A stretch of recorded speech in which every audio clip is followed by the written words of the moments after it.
So like some of them are more than willing to just say it outright, but if they're not, then they'll do it through the veil of, oh no, we care about the integrity of women's sports, which is the same thing, by the way. Instead of just calling trans women the T slur, they'll just be like, oh no, it's about the integrity of women's sports. Instead of calling gay people the F slur, it's, oh no, think of the children. Instead of calling black people the N word, it's, oh no, forced busing, it's taxes. It's all the same shit. It's the same tactic repackaged for just the next minority group that Republicans, right-wingers, and conservatives in general don't think should exist, but can't just put into camps and kill. So they do all this Rube Goldberg tactics to try to make it so that they live the worst possible lives that they can.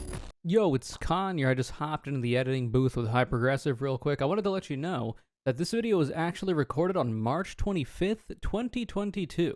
So if it seems like I'm missing out some key elements of the broader trans-related topic, it's because this was filmed on March 25th, 2022. It's still relevant, it's still an interesting video, so I thought we would put it out, and I hope you enjoy it. So for those of you who don't know, if you've been living under a rock or just generally don't pay attention to some of the most important things that happen in the world, I recently built the Voyager spacecraft out of metal that you have to bend yourself. They come in flat sheets and it's a lot of work. But that's not what we're here to talk about. I just think it's cool. Recently, Leah Thomas became the first transgender athlete to win an NCAA Division I title. And this has caused somewhat of a stir online, mostly from people who just deny basic biology and medical consensus. However, you know, you've seen it already. This is not new to anybody. And it's been a lot of transphobia surrounding it. Imagine my shock. There's always been this constant thread of, ooh, trans women are invading women's sports and are threatening to unseat all the women that were previously holding top spots because men are just inherently better at doing everything than women because women suck at literally everything. It's nonsense. For the most part, there are a mild amount of biological factors in regards to people who are born male or female, AMAB or AFAB, but they're not super major. And definitely not as explosive as a lot of transphobes are making it out to be.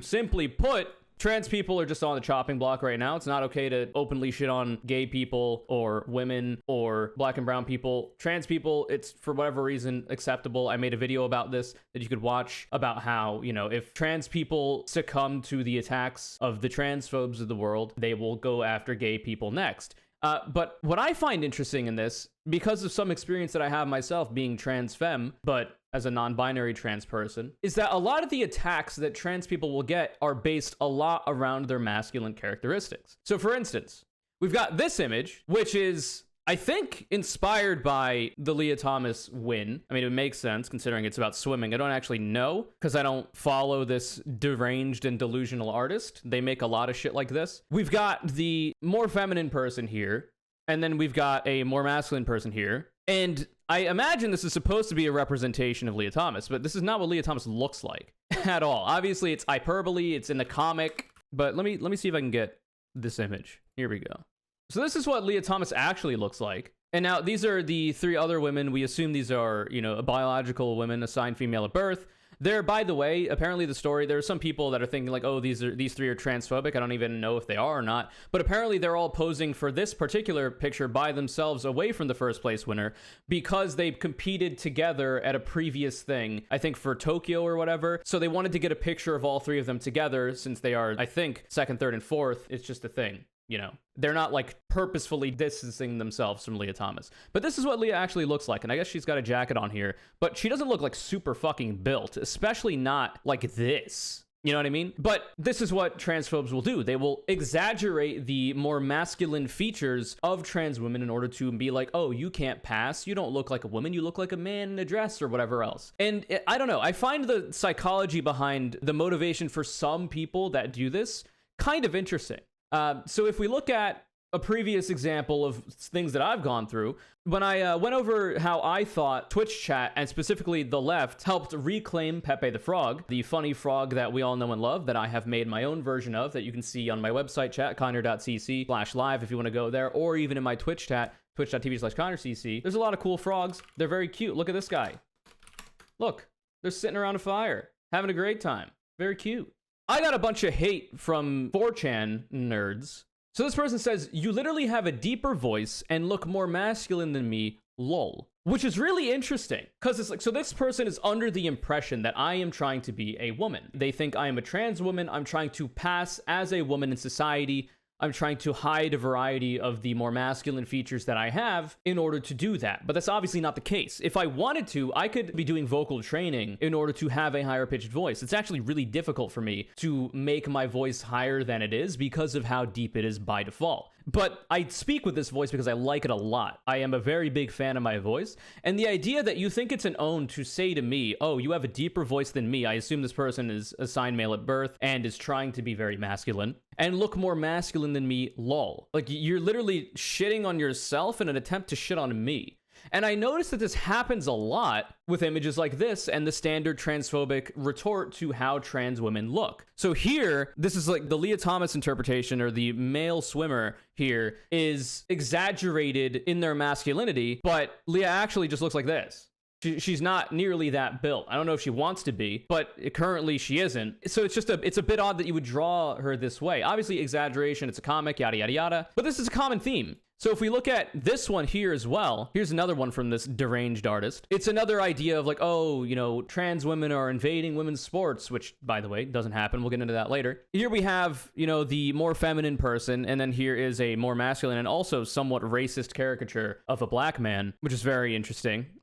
It might tell you a little bit more about this person's political ideology and takes on social issues. But anyway, incredibly hyper masculine, where a lot of the times trans women are not looking like this, okay? Not every trans woman is looking like a fucking bodybuilder. If you look at this one as well, this is the more recent one that I've seen. It's just, you know, this lady is at a deli counter getting some shit. And it's like the idea that trans women are trying to cut the line. You know, that's literally what they're doing here in the picture. And it's like one of the most masculine representations that you could possibly see. You know, they've got massive shoulders, massive neck, very strong features when it comes to masculinity. But then you look at how this guy depicts himself. This is this person drawing himself. So you see, your art is so good, but I hate your politics. I hate them. This is literally his depiction of himself.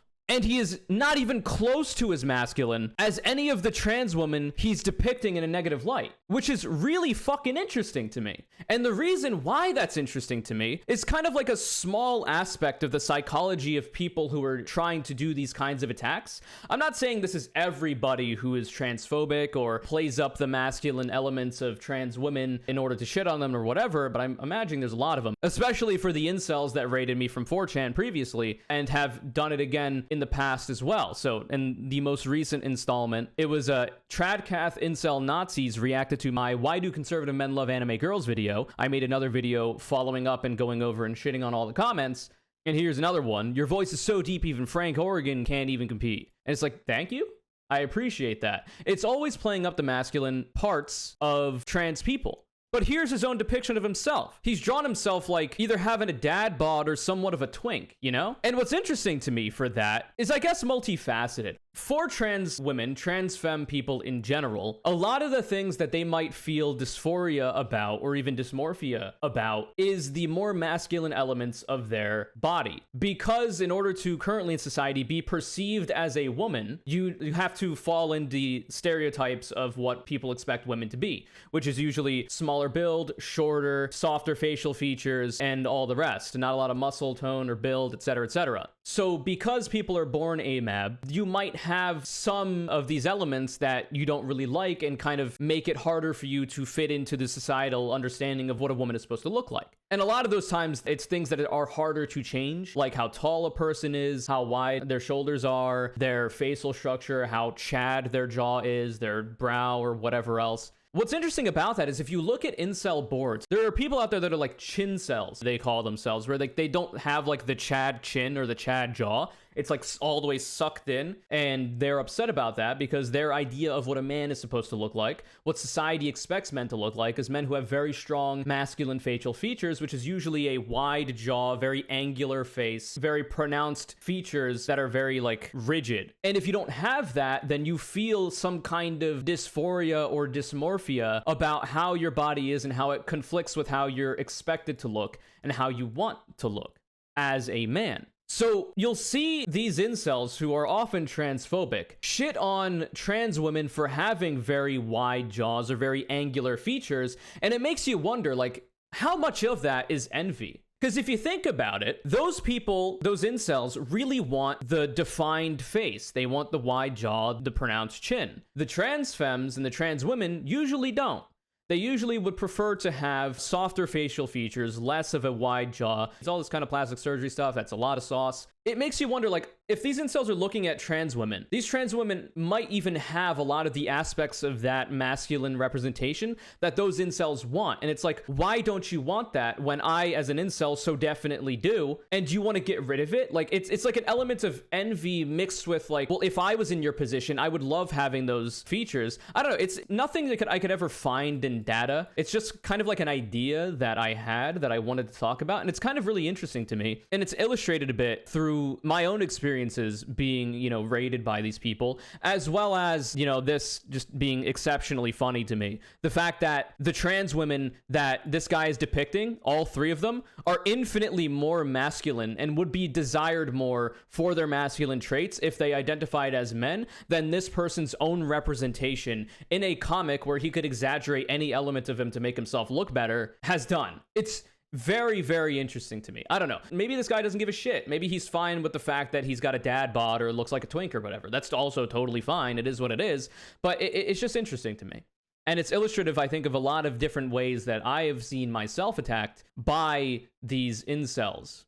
But anyway, that was just a stinky little idea that I wanted to talk about really quick. What's also really interesting about this, and since we're here, we might as well, here's a tweet thread that I found very illuminating about the whole trans women in sports thing. So I'm just going to read a lot of it, probably not all of it. So Dr. Shree Becker, I've been hearing more frequently the narrative that women's sport apparently exists as a, quote, protected category so that women can win. This is A, not the reason why women's sport exists as a category. And B, it is not true that women will never win again. This narrative is profoundly paternalistic and keeps women small. Imagine my shock. So they go on to actually show us the history of the women's category in sport. Well, let's unpack this a little. A, women's sport exists as a category because the dominance of male athletes was threatened by women competing. We see this over and over again in the history of the sport. Exhibit A1, figure skating. In 1902, Madge Cyrus enters the world champs and comes second, no rule preventing her, though no woman has ever entered before. In 1903, women are banned from the world championships. Curious. And in 1905, there is now a segregated women's category. It seems odd. I mean, in this instance, a woman is outperforming what people expect women to do in regards to competing against men, but, you know, it's figure skating. I mean, it's that mamby-pamby, pansy-ass, pussy, libtard, beta-cuck bullshit. Who the fuck is watching figure skating anyway? Am I right? Can I get a yee-yee in the chat? So we'll go on. Exhibit A2, skeet shooting. In 1992 in Barcelona, Zhang Shang wins the gold medal. The event had always been an open event, no gendered categories. 1996 in Atlanta, women are now banned from the shooting. Now, there's no way to know if this is the exact cause, but it's an interesting correlation at least. And in 2000 in Sydney, there is a segregated women's category, fewer targets for women. Now, you'd wonder, like, oh, well, how are other women performing in a similar capacity? Are there women that are underperforming? Is this an outlier for women that are overperforming? I wish we had more information, but it's a tweet thread. There's only so much you can really do. Exhibit A3, football. We imagine this is like soccer for the goddamn Americans out there. 1920, women's football is thriving in the UK, oi bruv, with 53,000 strong crowds. Men had been fighting off in World War I. In 1921, FA, Football Association, bans women's football. Men had returned from World War I. In 1971, 50 years later, the ban is lifted. Women's football is still recovering. So the women's football category is outright banned, which is interesting. I don't know why you wouldn't just keep it segregated, but I mean, it is the UK, bruv, so you know, shit's pretty backwards over there. Definitely not the same in the United States, that's for sure. More examples exist, but the pattern is clear. Where women were included, or simply included themselves, it was only when they started threatening men's dominance and entitlement that we were segregated into a separate category. It is why we still see sport and women's sport. These are different categories. Women's inclusion was on the terms of those in power. They didn't want women taking opportunities, quote unquote, away from men, so they segregated women. It was never about a benevolent, still sexist, aim of supposedly, quote, giving women a chance to win. It was about control, which is literally the entire idea of men wanting to remain the, you know, hegemon of the gender identities. This happens a lot in a variety of other fields, not just women. And the narrative B about women being inherently physically inferior to men, concocted as a reason to segregate us without threatening masculinity. And the idea would be that, oh no, we're not trying to separate men from women because women are doing better than some men. It's that, oh no, women are just, it's impossible for them to win because of biological differences. It's inherent, it's unfair to the women, you see. We continue. There are once again actually greater fears here that women may start to challenge men's dominance more broadly. Exhibit B1, Ultra Endurance Racing. So here's an article, because we're on Twitter. So we'll just get a quick overview of this. Among the world's most celebrated long-distance foot races, the Ultra Trail du Mont Blanc, it's French, okay, it's a fake language, is known for being particularly brutal. The 106-mile course through the French, Swiss, and Italian Alps climbs more than 33,000 feet as it loops around its namesake peak. The weather can be savage, heavy rain, frigid nights, hot and humid days. In August 2013, Rory Bozio, more like Bozo, am I right?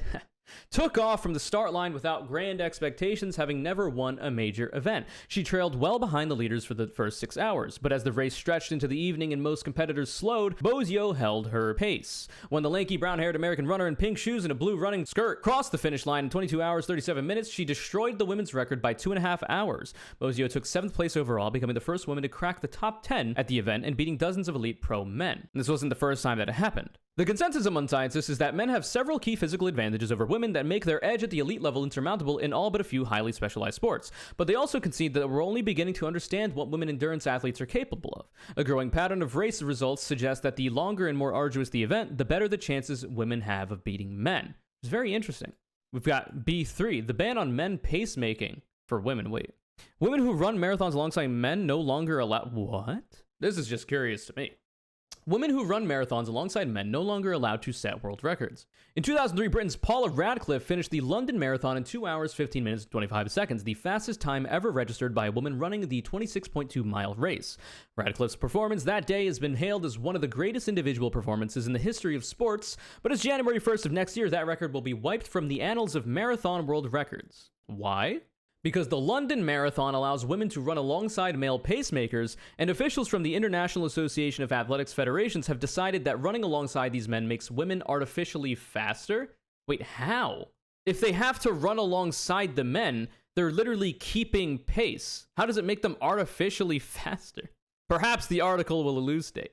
This means that women who run in marathons that feature a mixed group of pacers, as many of the world majors, including Chicago, won't register times that qualify as the women's world record. The new rule also means that no woman can ever set another world record unless she's being paced by other women. Radcliffe's old record will be referred to as, quote, world best. Radcliffe will hand the world record title off to herself for a 2005 London Marathon performance where she finished the race in 2 hours, 17 minutes, 42 seconds. So about 2 minutes slower. The San Francisco Chronicle argues that this is unfair, sexist, and does a disservice to both Radcliffe's performance and female athletes in general. The World Marathon Majors and the Association of International Marathons have issued a joint statement calling the ruling, quote, unfair and confusing. I agree and would like to add that not only is this sexist and confusing, this is pure, unadulterated fuckery. Interesting. While having women run alongside male pacemakers does tend to improve their times by a full 2 minutes or so, no woman, including Paula Radcliffe, has come within 2 minutes of her soon-to-be invalidated world record time. Some argue that even without the male pacemakers at the 2003 London Marathon, Radcliffe still would have shattered the previous world record. But for now, only the world's best will have to do.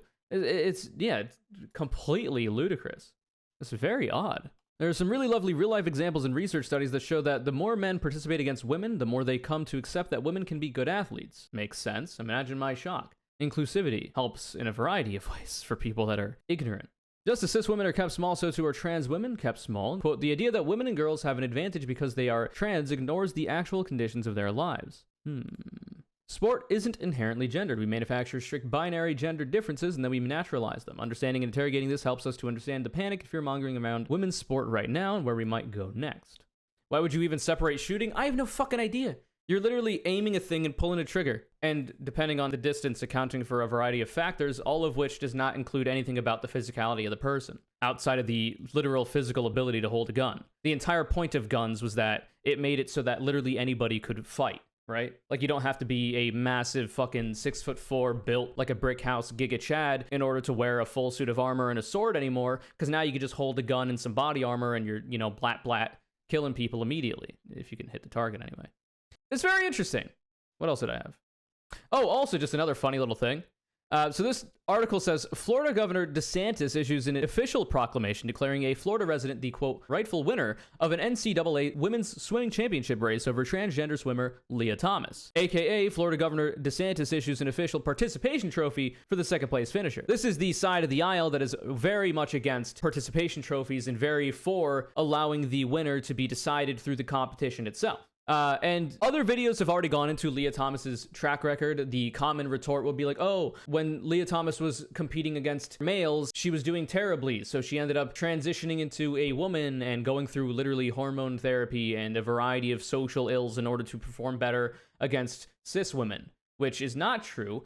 Another one from Aaron. You ever hear how Leah Thomas, quote, was a 400th ranked swimmer and is now number 1? This is a lie and deception. Leah Thomas started HRT in May 2019. She competed on the guys team on HRT, hence her low numbers, meaning that when you start taking HRT, when you start blocking the testosterone that your body produces, and when you start introducing estrogen, this will often lead to changes in ability to build muscle, maintain muscle, leads to different changes in your overall strength and a variety of other things that happen to the body, which makes it often harder to compete. In 2018, she had top 8 finishes in 500, 1,000, and 650-yard freestyle. So she was doing well when she was competing against cis men, started doing badly because of the effects of HRT on the body, and then is now competing against cis women and is doing well. It's almost like she's always had the mechanics for swimming to be a good swimmer and has always been a good swimmer.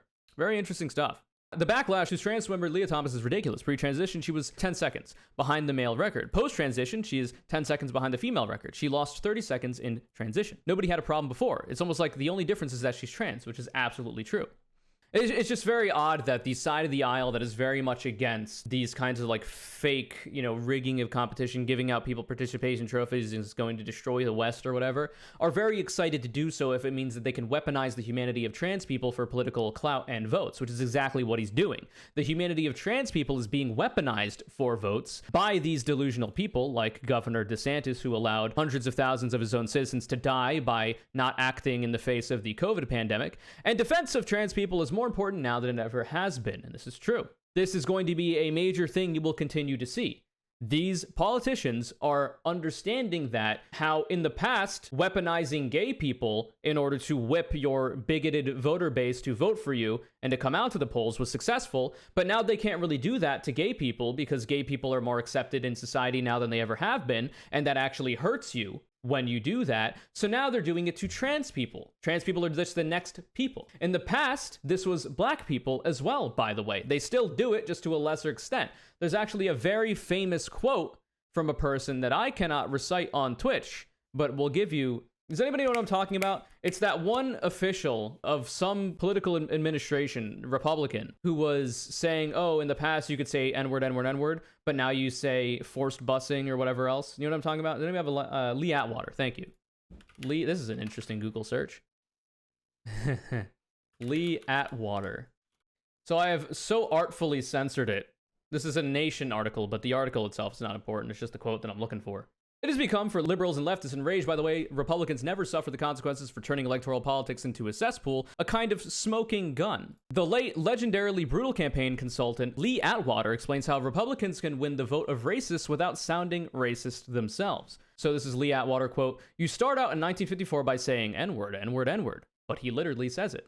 By 1968, you can't say N-word. That hurts you, backfires. So you say stuff like forced busing, states' rights, and all that stuff, and you're getting so abstract. Now you're talking about cutting taxes, and all these things you're talking about are totally economic things, and a byproduct of them is blacks get hurt worse than whites. Quote, "We want to cut this" is much more abstract than even the busing thing, and a hell of a lot more abstract than N-word, N-word. This is literally the playbook behind a lot of this, just, not exactly one-to-one. I'm not trying to compare the plight of trans people to black people, blah, blah, blah, blah, blah. All right, you rad libs out there, don't get on my ass. All right, we're fine.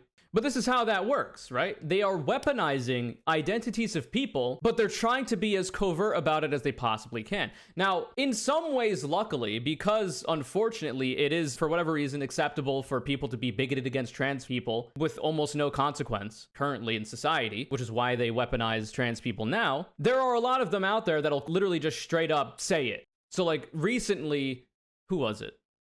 So we've got the Attorney General, Ken Paxton, from Texas, giving us a screenshot of Rachel Levine, who is a trans woman in the Biden administration. USA Today opinion piece on Meet These Exceptional Women of the Year. And literally the attorney general for Texas is straight up just like, no, that's a man, which is false, like factually, it's a woman. So simply because the attorney general, somehow he got to the attorney general position, doesn't understand basic sociological concepts such as gender, nor does he understand basic biology in regards to sex. He is just incorrectly stating that Rachel Levine is a man.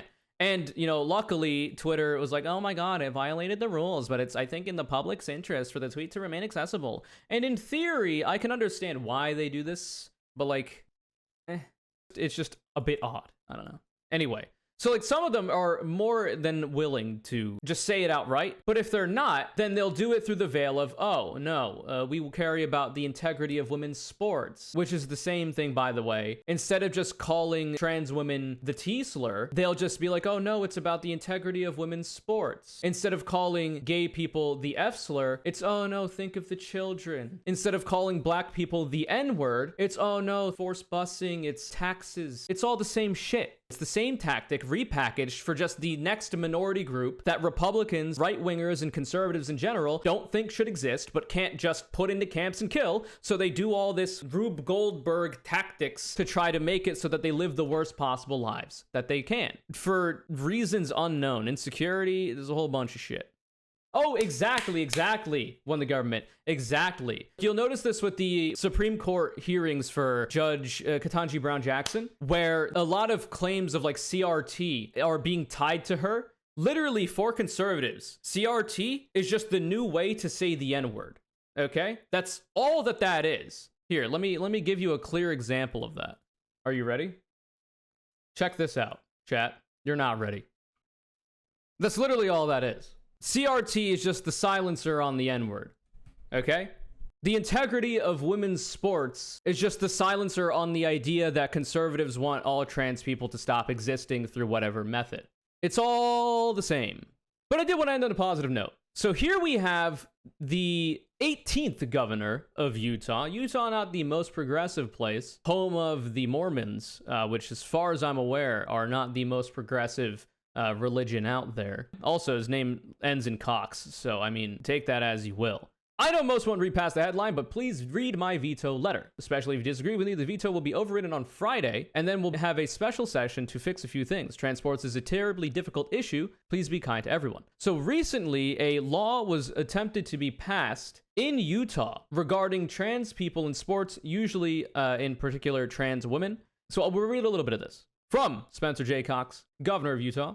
Mr. President and Mr. Speaker, I believe in fairness and protecting the integrity of women's sports. I know both of you are committed to these same ideals and that we have worked very hard together to resolve the many issues surrounding transgender student participation in sports. Unfortunately, HB 11 has several fundamental flaws and should be reconsidered, because the bill was substantially changed in the final hours of the legislative session with no public input and in a way that will likely bankrupt the Utah High School Athletic Association and result in millions of dollars in legal fees for local school districts with no state protection, and for several other reasons below, I have chosen to veto this bill. The transgender sports participation issue is one of the most divisive of our time, literally only because Republicans are weaponizing it for votes. By the way, they're trying to scare their ignorant voters into voting for them under the guise of protecting women, when it is literally the party that would like it for women to remain property, have been against literally every single piece of progressive legislation to make it so that women have more equality in the United States. I digress. Because there are logical and passionate arguments by many parties, finding compromise or common ground can be difficult. Sadly, there is very little room for nuance in this debate, but I hope you will permit me an opportunity to explain my reasons for vetoing HB 11. Utah has a history of trying to approach complicated issues in ways that bring collaboration and fairness, from immigration and criminal justice reform to LGBTQ protections and religious freedom. Utah has often shown a usual willingness to find new and compassionate ways to solve the most toxic debates of our time. It's odd that you would phrase it in this way, an unusual willingness to find new and compassionate ways, a little bit of self-awareness of your home state, perhaps. For this reason, I was heartened and encouraged to see legislators sitting down with LGBTQ advocates to work on a compromise that would both protect women's sports and allow some participation for our most marginalized transgendered youth. So, we're not as progressive as we could be. No other state has done this, and we hoped that Utah could be the first. And it goes on. So we'll go to the last page, which is specifically on its own. I don't know if that was intentional or just literally a constraint of the amount of words that are here. but it's the one that people are really pointing at a lot. Finally, there is one more important reason for this veto. I must admit, I am not an expert on transgenderism, which is why he would even call it that to begin with. I struggle to understand so much of it, and the science is conflicting. When in doubt, however, there is vast medical consensus about a variety of issues relating to trans people, as well as the science behind it. But, it depends on, what information you're getting, where you're getting it from. All of the information that you'll get if you are prone to reading conservative outlets is going to be completely skewed, wholly falsifiable, because it's propaganda. That's all it is. When in doubt, however, I always try to err on the side of kindness, mercy, and compassion. I also try to get proximate, and I am learning so much from our transgender community. There are great kids who face enormous struggles. Here are the numbers that have most impacted my decision: 75,000, 4, 1, 86, and 56. And he goes on to post the last page where all of those numbers are relevant. 75,000 high school kids participating in high school sports in Utah. That's a number. 75,000. 4 transgender kids playing high school sports in Utah. That is a pretty large gap, I would say. 75,000 total high school kids participating in sports in Utah, and only 4 of them are trans. But what goes on? 1 transgender student playing in girls' sports. So out of 75,000 people playing in high school sports, only 1 of them is playing on the girls' team. 86% of trans youth reporting suicidality. 56% of trans youth have attempted suicide. So this is reporting suicidality, which is just if you've had any kind of suicidal thoughts, which even cis people have, because depression affects everybody. The most common retort you'll see, and you've probably heard it debunked a million times if you watch progressive media regarding the topic, the 41% or 42% or 40% or whatever form it comes in is usually weaponized by transphobes to tell trans people to kill themselves. And that number is just the number of attempted suicides that trans people have reported attempting. It's not to say that that amount of trans people kill themselves and are successful in the attempt. That's the attempts. So a lot of those people are still alive. And in trying to weaponize that percentage, they just want more trans people to kill themselves. Like, transphobes on the internet are very excited whenever that number goes up or whatever, which is, interesting. Kind of reads a little bit into their overall ideology and their care for their fellow human. But anyway, that's, apropos of nothing. 4 kids and only 1 of them playing girls' sports. That's what all of this is about. 4 kids who aren't dominating or winning trophies or taking scholarships. 4 kids who are just trying to find some friends and feel like they are part of something. 4 kids trying to get through each day. Rarely has so much fear and anger been directed at so few. I don't understand what they are going through or why they feel the way they do, but I want them to live. And all the research shows that even a little acceptance and connection can reduce suicidality significantly. This is very true, by the way. The way that 40% number goes down is by transphobes stopping to be transphobic, by their local community, their parents, their friends, the people they interact with on a daily basis, being more accepting of the fact that they wish to present themselves and feel that they are and are either men or women when they weren't assigned that at birth. That's it. That's all you have to do to fix that. All you have to do is not be a reprehensible piece of shit to trans people, and then they stop feeling bad about themselves, and the suicide attempts go down. For that reason, as much as any other, I have taken this action in the hope that we can continue to work together and find a better way. If a veto override occurs, which I would imagine it would, I hope we can work to find ways to show these 4 kids that we love them and they have a place in our state. I recognize the political realities of my decision. Politically, it would be much easier and better for me to simply sign the bill. I have always tried to do what I feel is the right thing, regardless of the consequences. Sometimes I don't get it right, and I do not fault those who disagree with me. But even if you do disagree with me, I hope this letter helps you understand the reasons for my decision. Sincerely, Spencer J. Cox, Governor. Pretty based, if you ask me. Especially considering he openly states he doesn't understand everything about trans people, and he doesn't especially understand what they're going through, because this is a cis man, I would assume. The compassion that he shows for the fact that it is so few people being targeted, and this is just in Utah, but by the way, the amount of trans people in the United States, infinitesimally small compared to the amount of cis people. So any moral panic around trans people is focusing on like the smallest possible minority that you could possibly find. And not only that, but being trans is just another thing that goes into your broader identity. So for instance, white trans people have to deal with the fact that they are trans and the transphobia that comes with that. However, black and brown trans people have to deal with the fact that they are trans and also the racism that comes with that. And it all compounds on itself because to be trans, your gender identity is only one aspect of the broader self and the way that the society you live in will engage with it. So not only is it the case that an attack on trans people will make trans people's lives harder, it will also exacerbate the other things that those people go through if they have additional ways that they are subjugated in society, be it the basis of their race, ethnicity, the language they speak, and whatever else, these immutable characteristics that they have no control over. It just compounds on itself and makes everything worse for that too. It's a big problem. And I really do appreciate the fact that the governor of Utah here has decided to take off the blinders, get out of the delusion, to like rip himself out of the falsified version of reality that conservatives have built for themselves, and try to actually understand the science and data behind trans people. It's very, very nice to see in a sea of all this kind of garbage, you know? Anyway, I feel like I'm meandering and rambling throughout this entire video, but I just had some interesting thoughts, and I thought it would be cool to make a video out of it, so I did. I hope you enjoyed it. I know we're usually doing React content on the YouTube. It's the content that I find I can do the best, and I have the easiest time producing, but I do like to do these more commentary-style things every now and again. Sometimes they hit, sometimes they don't. I think this one is pretty good, if perhaps not the most, structured. It's all improv. It's all off the top of my head. Apologies if it's not like the most structured thing possible. I am a live streamer. I am not a video essayist, though I have made video essays in the past, and I do intend to do some in the future as well to get back in the saddle in that way, and I hope you've enjoyed it. If you want to see these kinds of things live, which, there's a couple of reasons why you might, hit up my YouTube channel, twitch.tv/CONURECC, my website, conure.cc/live as well. We've got 2 separate chats you can see up there. They're always up there. Also, follow me on Twitter, do the usual thing, hit the sub button, notification bell on, hit the like, leave a comment, do whatever it is you need to do. I'm going to say all this at the end with the CONURE callout as well. Have a good day. This video's CONURE callout is actually a super wicked, never before seen triple CONURE callout. Wow! For 420 of easy installments of $69.99, that's $69.99. You too could get a triple CONURE callout, but you gotta call now. Gotta call now 555 your mother. That's 555 your mother for your own ultra rare triple CONURE callout. The winners are Peppo Hug, Kitten Rants, and Nihileves. That's Peppo Hug, Kitten Rants, and Nihileves. You actually can't get a triple CONURE callout by giving me $69.69. Also, don't call that number. I don't know if you even could, but don't do it anyway. CONURE callout Limited Entertainment is not responsible for any injuries, mental or physical, incurred after the paid enjoyment of our product. Giveaway while supplies last. Results may vary. Remember to subscribe to the channel, all notifications on, hit the bell, leave a like if you'd like, comment something cool about how trans people are the hottest people, and have a wicked day.